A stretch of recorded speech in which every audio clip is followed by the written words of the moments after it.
What you're about to hear is the story of a man who came home one evening with a ring in his pocket and heard his girlfriend explain through the door how she planned to reject him and watch him fall apart.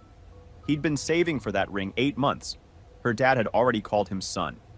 And instead of kicking that door open and going scorched earth on the spot, he walked in calm, smiled through dinner with her whole family, and spent the next 2 weeks quietly building an exit she never saw coming.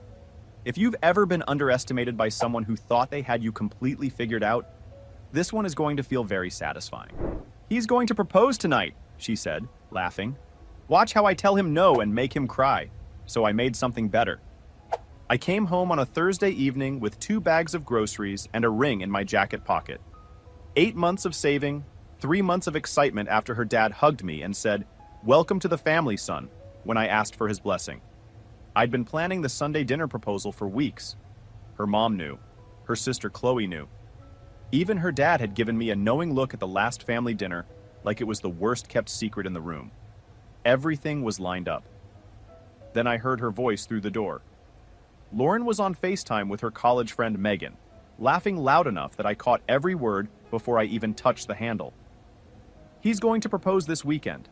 Watch how I tell him no and make him cry." I stood in that hallway for a few seconds, grocery bags digging into my palms, just processing what I'd heard. Then I opened the door. She was on the couch, saw me, and ended the call fast. "Hey, you're home early." I mumbled something about traffic. She smiled like nothing had happened. I put the groceries away, sat down on the other end of the couch, and spent the next 2 hours acting like the inside of my chest wasn't completely hollowed out. That night, I didn't eat. I barely slept.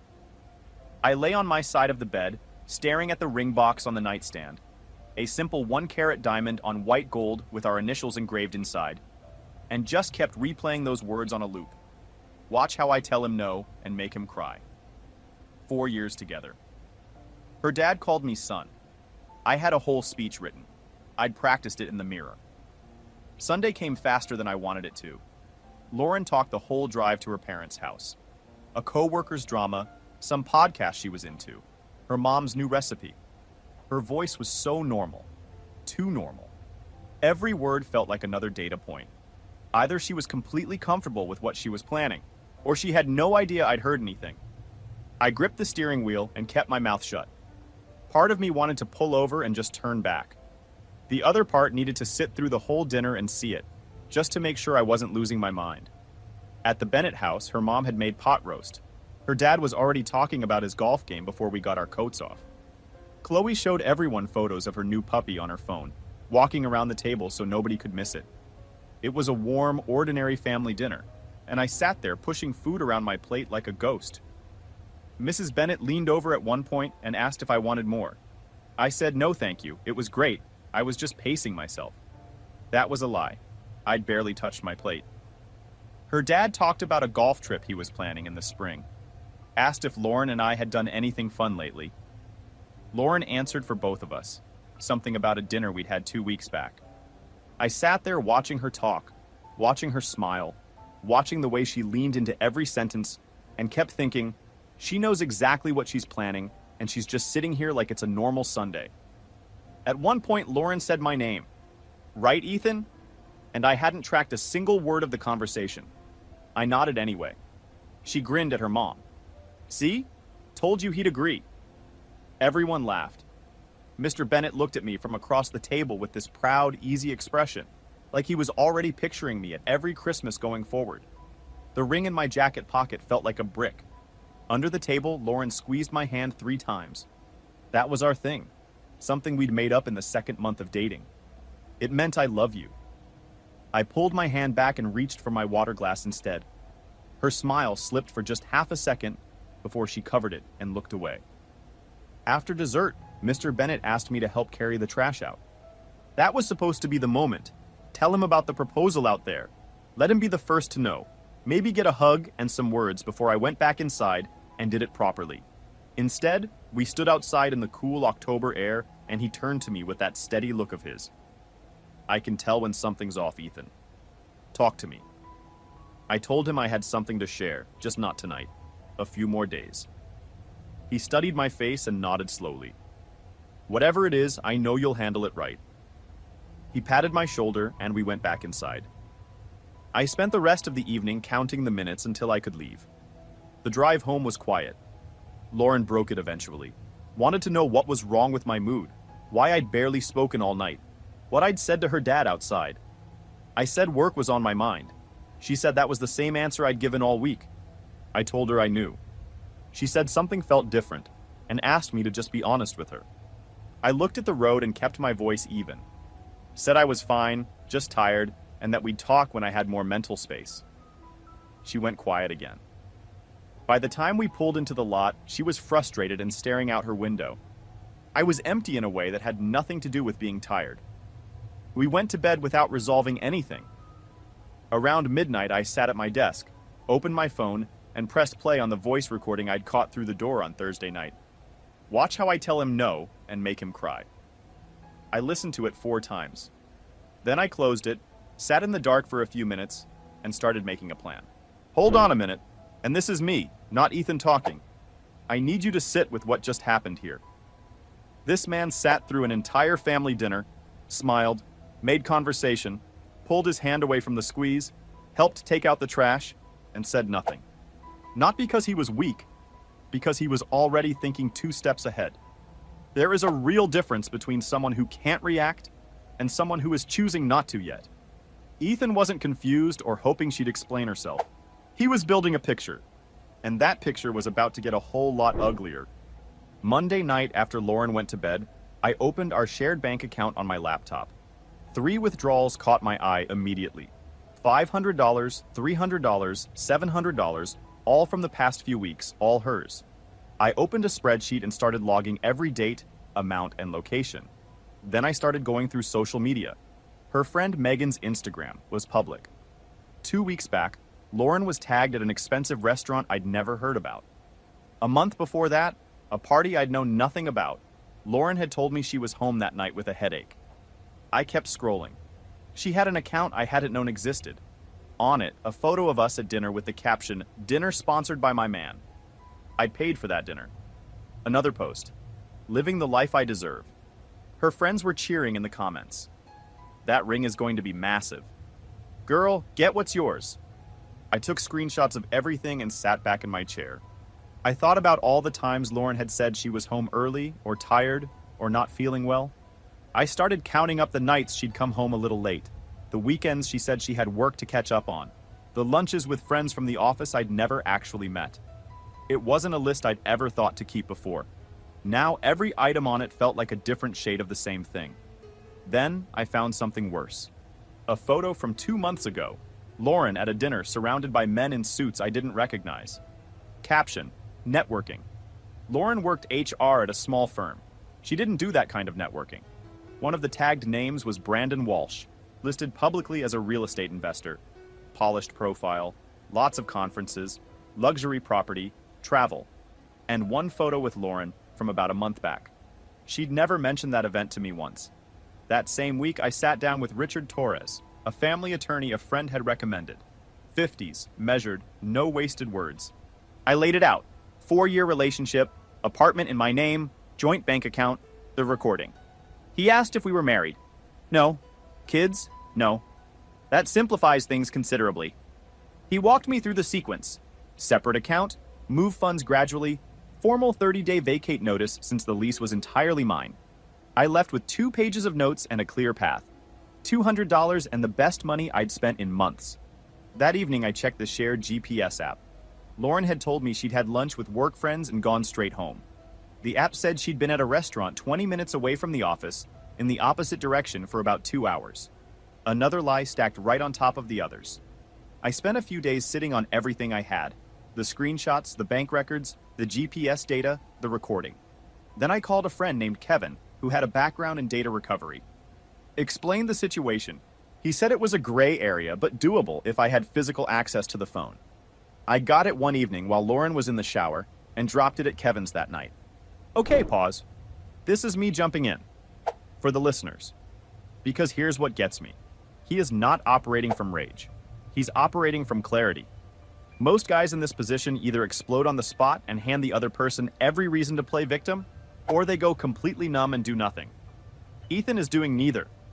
He's documenting, lawyering up, gathering evidence, all while coming home every single evening and sharing a bed with someone who'd been planning to publicly embarrass him. That kind of composure doesn't happen by accident. It's a choice made over and over again. Kevin called me 2 mornings later. "You're going to want to see this in person." His apartment downtown was monitors stacked floor to ceiling and cables running everywhere. He pulled up a folder and walked me through what he'd recovered. Months of messages between Lauren and Megan. The early ones were about Brandon Walsh. Lauren saying he'd asked her to dinner and she wasn't sure she should go. Megan telling her Ethan didn't have to know, it was just networking. Lauren agreeing. A few weeks later, Brandon offering her a position at his company, triple her current salary, based in San Francisco. Megan asking if she'd take it. Lauren saying she was considering it, then adding, "Ethan doesn't fit into that world. Brandon operates at a completely different level." My stomach pulled tight. Kevin kept scrolling. Lauren telling Megan that I'd been asking my friend Jake about engagement rings, that I was going to propose. Megan asking if she was going to say yes. Lauren, no. She needed to understand she wasn't going to just go along with it. Megan saying that was cruel. Lauren saying, "If I accept now, I'll never get out." He needs to understand he doesn't control everything. Then the most recent messages, sent days after the Sunday dinner. Lauren telling Megan something had gone wrong, I hadn't proposed, I'd been off all night. Lauren saying she needed to figure out what I knew before I figured out what she knew. Kevin slid a printed envelope across the desk. Everything in it, timestamps, screenshots, and a thread between Lauren and Brandon that I skimmed just far enough to understand what I was looking at before I told him I'd seen enough. "How much do I owe you?" "Nothing," he said. "Just take care of yourself." I sat in his parking lot and read through the full envelope twice. This was not someone who'd gotten confused or made one bad decision in a moment of weakness. This was a blueprint. Months of it. She'd kept me in place, useful, reliable, stable, while building her exit. And she'd planned to humiliate me on the way out the door, just to make a point about who was in control. I'd been a utility, a placeholder, a prop in a plan I was never supposed to see coming.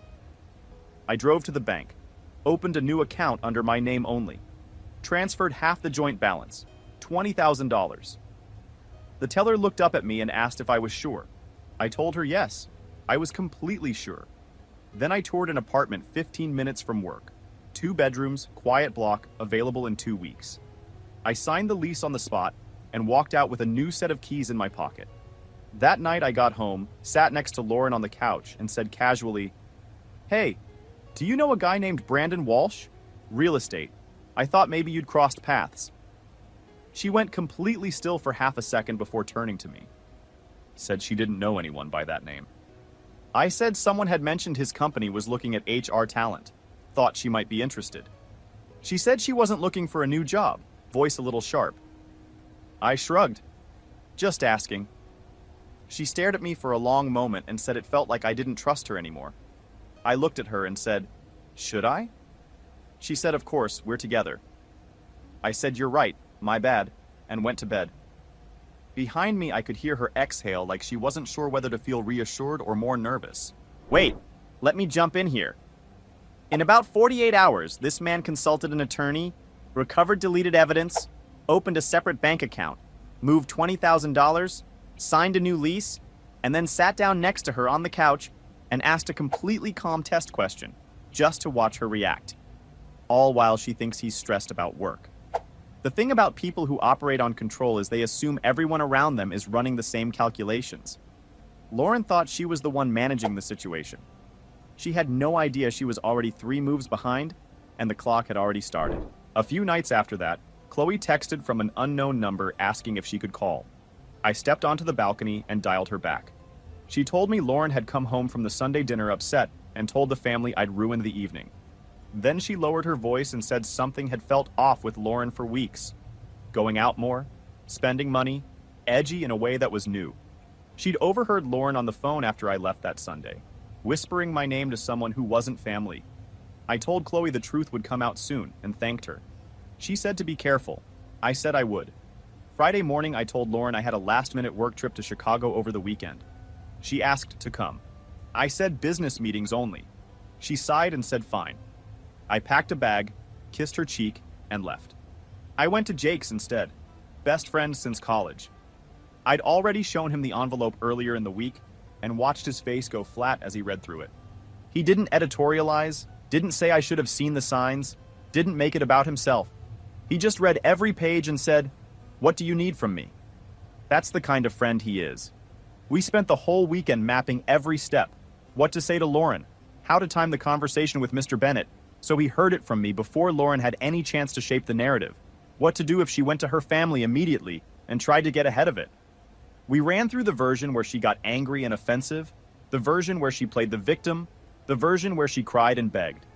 By Sunday night, everything had a sequence and a timeline, and I knew exactly how I was handling each scenario. Monday morning, I was at my desk before anyone else. First time in 2 weeks, I felt calm.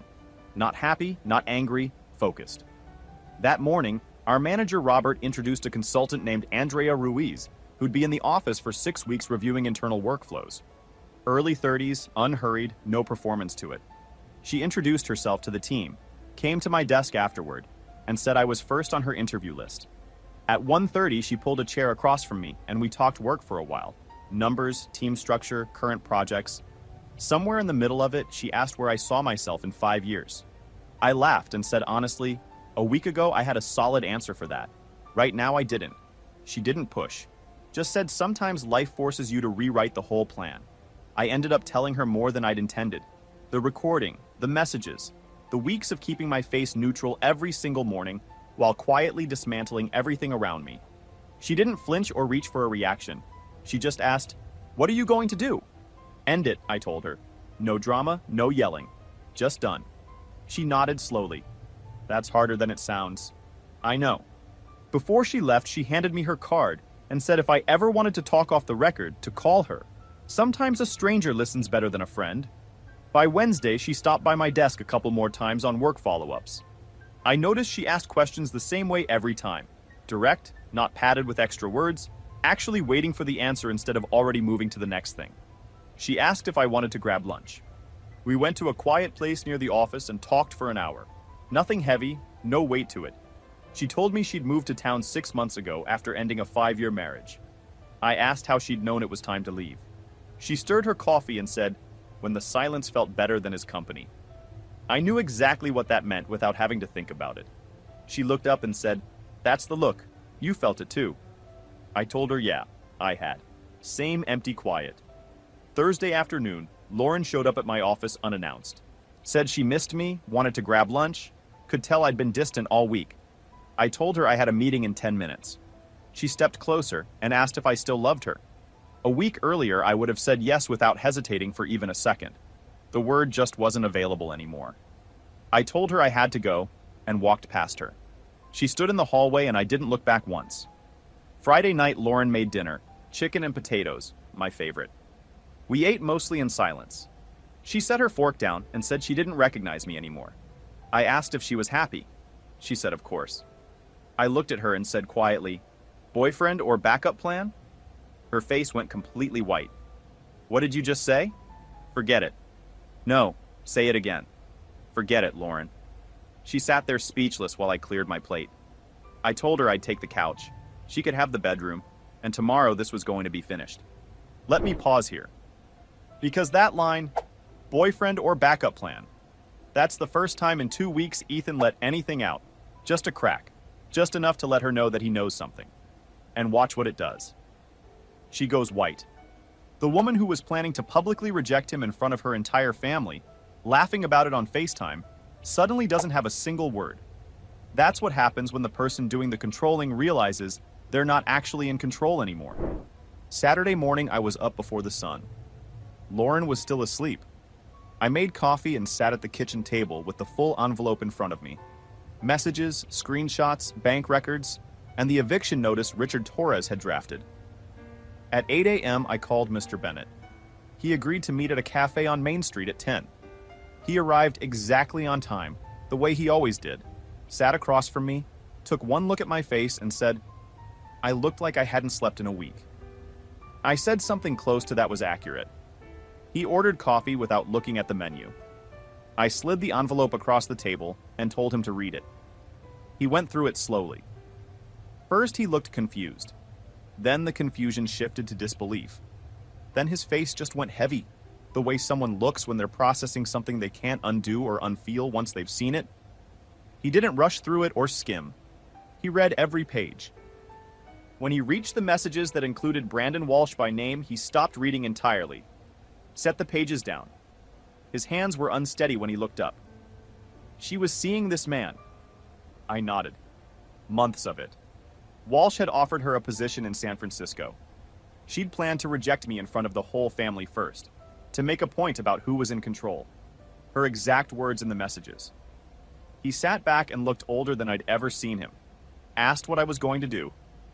I told him I'd already done most of it. New account, new apartment signed, serving notice today. He rubbed his forehead. Said that was fair. Painful, but fair. I told him I was sorry he had to sit across from me and read any of that. He shook his head and said not to apologize for her behavior. He asked if he could keep a copy for his wife. I said of course. We walked out together, and he pulled me into a short, quiet hug in the parking lot. Told me I'd find someone who treated me right. Said he was sure of it. I got home around 11. Lauren was at the kitchen table with her coffee, scrolling her phone. She looked up. Thought you went running. I set my bag down and said I had, and then I'd had a meeting. She asked with who. I said your dad. Her cup stopped halfway to her mouth. I placed the envelope on the table and spread the pages out. Messages, screenshots, bank records, all of it. Her face drained. She asked where I'd gotten them, then called it a violation of her privacy.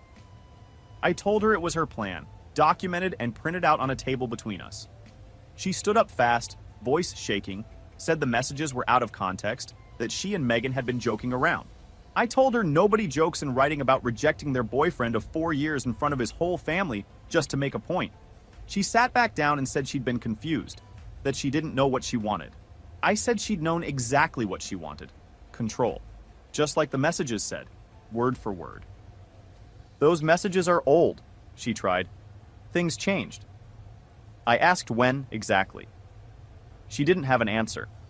I asked about Brandon Walsh. She said it was nothing. It was complicated. I didn't understand the full picture. I told her I understood the full picture pretty clearly. She'd been seeing him for months.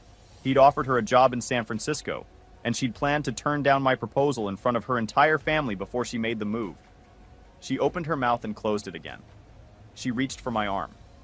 I stepped back. She started crying. Said she loved me. Said she could fix it. That we could work through it together if I just gave her a chance. I told her a mistake is forgetting an anniversary. Running a months-long strategy to humiliate and replace someone is a different category entirely. She said please, over and over, voice cracking. I handed her the eviction notice. She looked at it for a long moment, tears dropping onto the paper. Said I couldn't be serious. I told her the lease was in my name, and she had 30 days. She asked where she was supposed to go. I told her that wasn't my problem, grabbed my jacket, and walked out. My hands were shaking in the elevator. Not from fear, from relief. Jake opened his door before I knocked. He looked at me once and said, "Well?" I told him it was done. She cried, denied everything, begged at the end. He asked if I felt bad. No, I told him. I felt free. He didn't make it into anything. He just went and ordered pizza and turned on a game, and we sat there and watched it. For the first time in months, there was nothing to hold together and nothing to pretend about. That felt like breathing again. Around 9 that night, Chloe texted. "Dad told me everything. I'm so sorry, Ethan. She doesn't deserve your forgiveness." I told her I'd be okay. A few minutes later, Andrea messaged from Boston, asking how my weekend was going. I told her I'd ended things that day. She said she'd had a feeling and asked if I was okay. Yeah, I told her. It was time. She said good, and that I'd done the right thing. I set my phone on the coffee table, leaned back, and watched the rest of the game without thinking about a single thing. There was nothing left to manage. And that felt like the first real exhale I'd had in 2 weeks. Final update. 6 months later, the apartment felt like mine. Second bedroom had turned into an office. Clean desk, a couple of plants, good light in the mornings. Jake had helped me hang the last picture frame the weekend before. Nothing expensive, nothing dramatic, just mine. I'd walk in some mornings and just stand in the kitchen with coffee and think about how different quiet feels when it's something you chose versus something that's just the absence of noise. I'd talk to Andrea through most of those months, through her Boston project, through my promotion at work, through the easy pace of two people who'd had more than enough chaos and wanted something quieter for a while. When she finished the project and flew back, she came by the apartment and looked around slowly. "This place feels like peace," she said. That had been the whole idea. A few weeks after she got back, Chloe sent me an update. Lauren had moved to San Francisco. Brandon Walsh had ended things with her when Mr. Bennett forwarded him the evidence. He said he wanted no part of someone who operated that way. Lauren found a job out there, but not the one Walsh had promised her. Smaller company, lower pay, fresh city, where she didn't know anyone. Chloe said she was struggling. I read the message, put my phone down, and felt nothing except a quiet and distant gratitude that none of that was my problem anymore. That was the full extent of what I had to give it.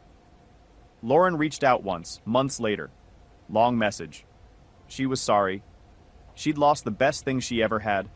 Her parents barely spoke to her. Chloe wasn't answering calls. She'd done all of it to herself and she knew it. She said she was glad I was happy and that she meant it, that she hoped I knew that. She didn't ask for anything, just said what she said. I read it twice, sat with it for a minute, and then blocked the number. Not from anger. I wasn't angry anymore.